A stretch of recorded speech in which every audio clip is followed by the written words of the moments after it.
在大海面前，我感觉自己就是一个正处在青春期的男孩。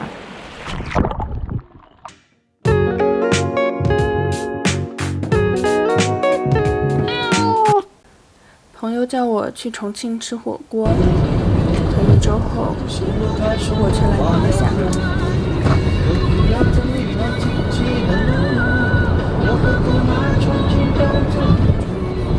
在厦门，我普通的逛街，普通的打卡，普通的看别人赛龙舟。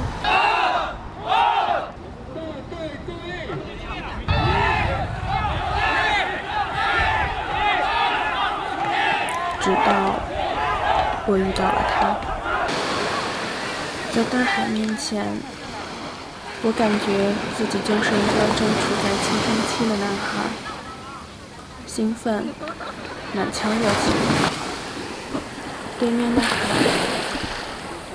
就像我站在操场上偷窥过无数次的那个穿红裙的姑娘，明媚，无比可爱。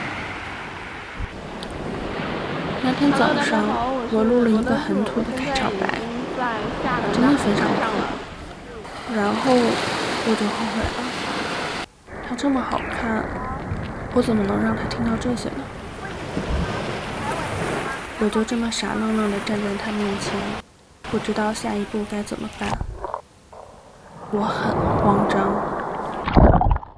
他没有正眼看我，安静地走到我身旁，凑近我的耳朵，轻轻地说了一句：“跟我好吧。”那一刻，海风渐起，絮语出声，而我沉进了海里。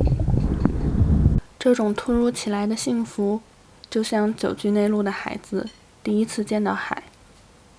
我多想每时每刻都和他在一起，但是我不能。这是我们之间的秘密，我需要表现得像一名普通游客。于是我逛街的时候在想他，偶尔和闺蜜一起谈论他，喝到好喝的东西也会想，他会喜欢这105度的蒸馏水吗？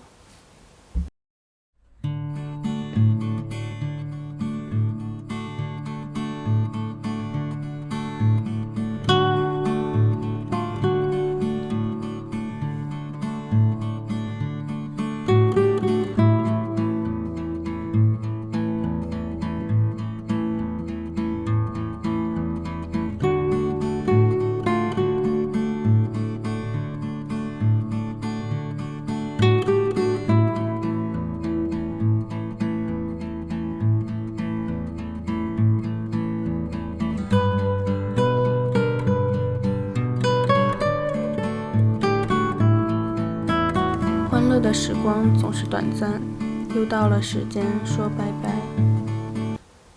那天，我去见了他最后一面，面向他张开双臂，任凭海风穿过胸膛，